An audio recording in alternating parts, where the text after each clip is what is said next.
आगे बाबू थोड़ा आगे, बैनर से हटना, बैनर से।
जो अत्याचार तिकडे चालवला आहे, आपण सगळे डोळे बघतोय, आपल्यावर बोलत नाहीये आणि देवाचं नामस्मरण करता त्या 22 विद्यार्थ्यांच्या आत्म्याला शांती मिळण्यासाठी जे बसून त्याने बसून रहा। जो 22 विद्यार्थी इसमें से शहीद हो गए, मरे नहीं शहीद हो गए, उनको श्रद्धांजलि अर्पण करने के 2 मिनट शांत रहिए। जैसे बैठे हैं तो बैठे रहिए, खड़े तो खड़े रहिए।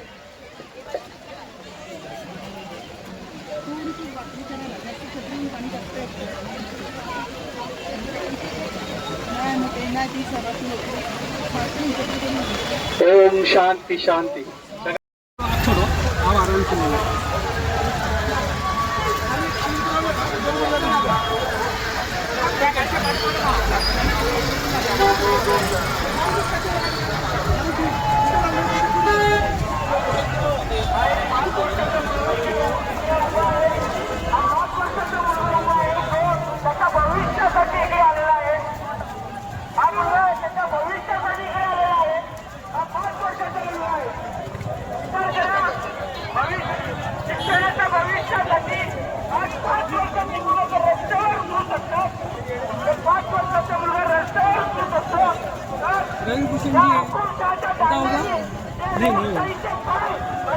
किसका नहीं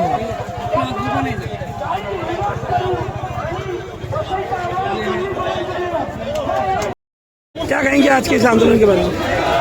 आज का ये आंदोलन देश के भविष्य के लिए किया जा रहा है। आज का युवा, आज का विद्यार्थी ये कल का भविष्य है और इस भविष्य के साथ में अगर खिलवाड़ किया जाएगा तो देश का कोई भी नागरिक इसको सहेगा नहीं।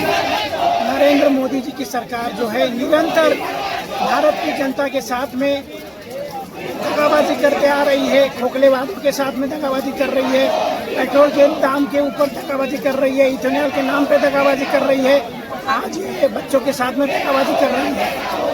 बच्चे संवैधानिक मार्ग से जंतर मंतर पर प्रोटेस्ट कर रहे थे और उनकी 20 दिन तक कोई सुनवाई नहीं हुई। इसीलिए वो लोग चाह रहे थे कि संसद तक उनकी आवाज़ पहुंचाई जाए, इसीलिए वो लोग निकले हुए थे। लेकिन जिस तरीके से बर्बरता से इस कायर सरकार ने जनरल डायर के रास्ते पे चल के हमला किया हुआ है, उसका हम निषेध करते हैं।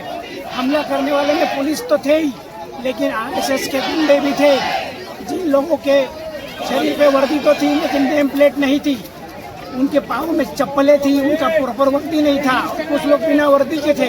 ये लोग कैसे मारपीट कर सकते हैं? इनको किसने भड़काया? ये जरूर अंग्रेजों की विचारों पे चलने वाले आरएसएस के गुंडे थे, जिन्होंने देश की कर्तृत्ववान जनता के साथ में, विद्यार्थियों के साथ में मारपीट की।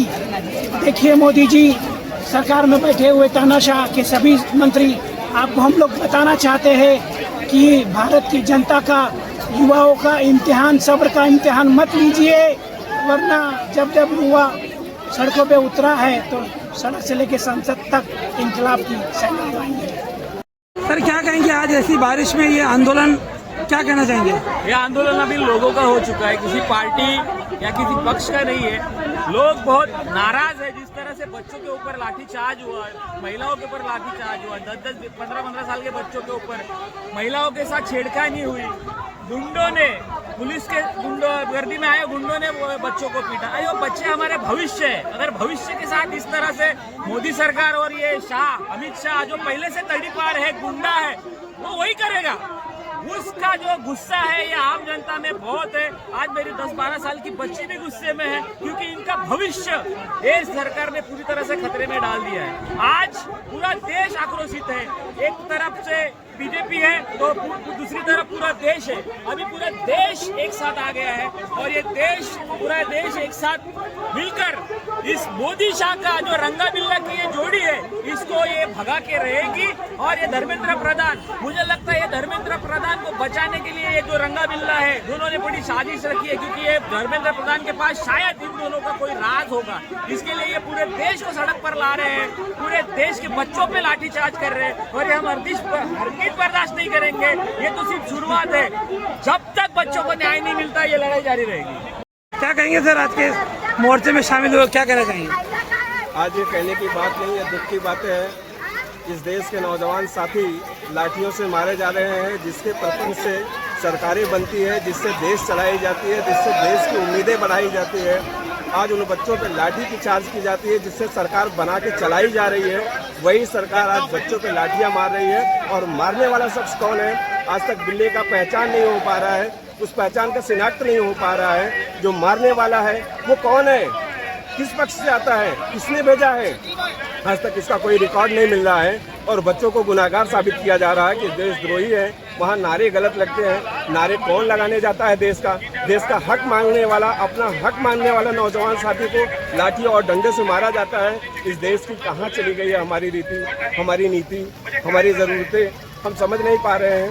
बड़ा दुख का बात है, यहाँ कोई मुस्कुराहट नहीं है, कोई हंसी नहीं है, कोई खुशी में नहीं आए हैं, बल्कि इस नौजवान साथियों के साथ हम लोग दुख के साथ खड़े हैं। और इस देश में जब जब जरूरत पड़ेगी हमेशा ये नौजवान साथी, इस देश का हर एक इंसान देश बचाने के लिए हमेशा खड़ा रहेगा।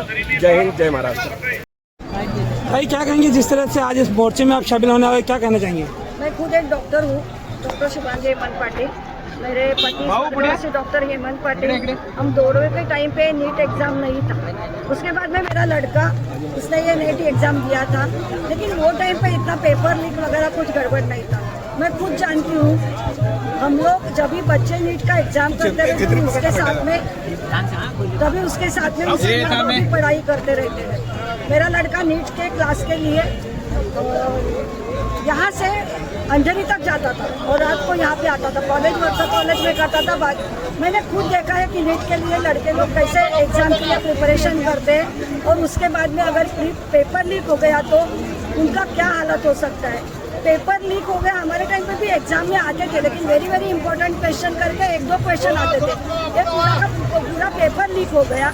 उनको समझ में नहीं आया कि हम लोगों ने एग्जाम दिया तो क्यों दिया, इतने साल पढ़ाई किया। कुछ बच्चे लोगों ने तो 4-4 अटेम्प्ट दिए, मतलब उन्होंने कितना साल पढ़ाई किया रहेगा। और ये बच्चे लोग बहुत छोटे हैं, 17 साल के उम्र से नीट एग्जाम चालू किया जाता है। वो 22 साल या 3-4 साल तक नीट एग्जाम देते हैं, लोग 4-4 अटेम्प्ट दिए हुए लटके रहेंगे। उनकी मन की हालत क्या रहेगी, क्यों नहीं वो डिप्रेशन में जाएंगे। ये गलत, ये सिस्टम का है, एजुकेशन सिस्टम बहुत गलत हो गया है। इसके लिए हम लोग सब माँ बाप की तरफ से, मैं सब लड़कों के लिए, स्टूडेंट्स के लिए आवाज़ उठाने के लिए मोर्चे में शामिल हूँ।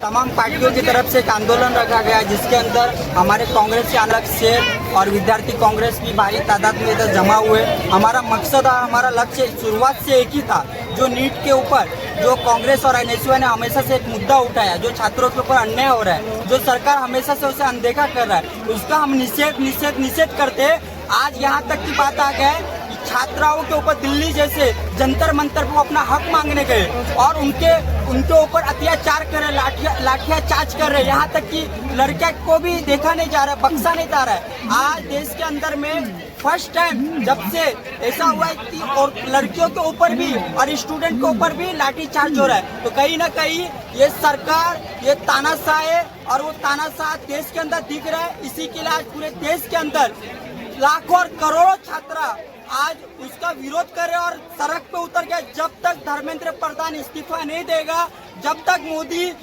उसकी तानाशाही खत्म नहीं होगा, इस लड़ाई को हम आखिरी तक लड़ते रहेंगे। इंकलाब जिंदाबाद। मैडम क्या कहेंगे आप, वसई विरार में पहली बार नगर सेविका चुनकर आई है, यूथ है और नगर सेविका चुनकर आई है, आप भी इस आंदोलन में आई, क्या कहना चाहेंगे? मेरा एक कहना है, ये जो आंदोलन शुरू हुआ था ये हुआ था बच्चों के लिए। मैं खुद एक नीट स्टूडेंट हूँ। ये हमें जो ये जस्टिस के नाम पे जो पॉलिटिकल एंगल दिया जा रहा है ये बहुत ही गलत है। सोनम सर ने स्टार्ट किया, उनका first step was right, but उसके बाद जो पॉलिटिशियन आने लगे, पूरा ही एंगल चला गया पॉलिटिक्स में। ये एक स्टेट जो अभी गवर्नमेंट में है, जो गवर्नमेंट है वो गवर्नमेंट का एक प्लान भी हो सकता है कि हमको एक जगह रिझा के वो कुछ और प्लान करते हो या कोई बिल उनको पास करना हो। एक रेजिग्नेशन ही तो मांगा है हमने, और क्या मांगा है? अगर रेजिग्नेशन दे दिया तो जो प्रधान जी है, धर्मेंद्र प्रधान जी एजुकेशन मिनिस्टर, वो है उड़ीसा के, अगर उनको हटा दिया तो ये उड़ीसा में हार जाएंगे। मेन मुद्दा ये है, इनको चाहिए, इनको पॉलिटिकल जो राजनीति है वो जरूरी है, बट बच्चे जरूरी नहीं है इनके लिए। मेरा एक ही अपील है सारे स्टूडेंट से जोड़ के हाथ कि किसी भी पॉलिटिकल पार्टी का सपोर्ट नहीं ले, खुद की आवाज़ खुद उठाए, जैसे सोनम सर ने उठाई थी। क्योंकि हम खुद बोल सकते हैं अपने लिए, हमारा राइट है, ये कॉन्स्टिट्यूशन में है, हम बोल सकते हैं, किसी जरूरी नहीं कोई नेता ही बोले हमारे लिए। धन्यवाद। क्या कहेंगे, आज इस मोर्चे में आप शामिल होने आए, समर्थन करते हैं? राजेंद्र ठाकुर जी ने आदेश दिया है और इसीलिए हमारी सब युवा टीम जो युवकों का आंदोलन है उसके पीछे है। सब पार्टी के लोग हैं, हम भी उनके साथ हैं। एज अ वसई विरार महापौर और यहाँ के जनता के लोक प्रतिनिधि जितने भी हैं सब इस आंदोलन में सहभागी है, और जब तक ये आंदोलन चलेगा तब तक हमारा सपोर्ट ये युवकों को रहेगा। जिस तरह से यहाँ बच्चे नारेबाजी कर रहे हैं, को एक पक्ष और दूसरे पक्ष की तरह ये झुकता हुआ दिखाई दे रहा है। ऐसा कुछ नहीं, कोई पार्टी बेटी नहीं है, ये युवकों का आंदोलन है और सब लोग अपनी पार्टी बाजू में रख के इस आंदोलन में सहभागी है। धन्यवाद। सर क्या कहेंगे कि ये जो आंदोलन है आज, जिस तरह से यहाँ बड़ी संख्या में लोग हैं और इतनी बारिश होने के बावजूद, क्या कहना चाहेंगे? देखिए, आप देख सकते हैं युवाओं की ताकत किस चीज़ को कहा जाता है। अभी आपने दिया रहेगा बहुजन विकास पार्टी के नगर से वो भी थे, सर्वपक्षीय यहाँ पे कांग्रेस है, CPI है, सब अपोजिशन पार्टीज मिलके, और हम युवा शक्ति संगठन के सारे लोग एक कल सोशल मीडिया पर हमने वीडियो डाला था कि आप प्रोटेस्ट है। आप सोचिए इतने सारे लोग आ गए एक वीडियो को देख के, मतलब जनता में काफ़ी आक्रोश है। जब तक धर्मेंद्र प्रधान का इस्तीफा नहीं लेंगे तब तक शांत बैठेंगे नहीं। यहाँ के जो तहसीलदार है, शासकीय प्रांत है, यहाँ पे आएंगे, उनको लेटर सबमिट करने वाले हैं। और ये आक्रोश आज के लिए तो शुरुआत है, ये तो बस आगाज़ है। आने वाले टाइम में पूरा वसई विरार में इस आक्रोश को गली गली तक पहुँचाने का काम करें। आपकी क्या राय है? जैसे हमारे भाई ने बताया कि पूरे वसई विहार में भारी आक्रोश है युवाओं में, सभी पार्टी के कार्यकर्ता पदाधिकारी यहाँ पे उपस्थित हैं। और ये कोई पार्टी का मोर्चा नहीं, ये बच्चों का आवाज़ है। इस प्रकार से उन पर लाठी चार्ज किया गया, उनको मारा गया, और यहीं तक लाठी चार्ज नहीं, लाठी पे किले ठोक कर उनको मारे गए और जान से मारने की कोशिश की गई। तो पहले प्रथम तो मैं आपको मीडिया के माध्यम से बताना चाहता हूँ, धर्मेंद्र प्रधान का इस्तीफा तो चाहिए ही, लेकिन जो अमित शाह गृह मंत्री है उनका भी राजीनामा हम यहाँ पे मांगते हैं, क्योंकि उनकी ही पुलिस है। और जो तानाशाह पुलिस जो हमारे बच्चों पे जो तानाशाहीगिरी कर रही है, कि कहीं भी रोक के नहीं लिया जाएगा। और आपको बताना चाहूँ, इंडिया एक जो है बुद्धिजीवी का देश है, बुद्धों का देश नहीं है, और इंडिया रिएक्ट करता है। जब भी कुछ गलत होता है तो इंडिया रिएक्ट करता है, वसई विहार भी रिएक्ट कर रहा है, और भारत रिएक्ट करेगा। और यहाँ पे जो हमारा डिमांड है धर्मेंद्र प्रधान का इस्तीफा, हम प्ले कर रहे हैं।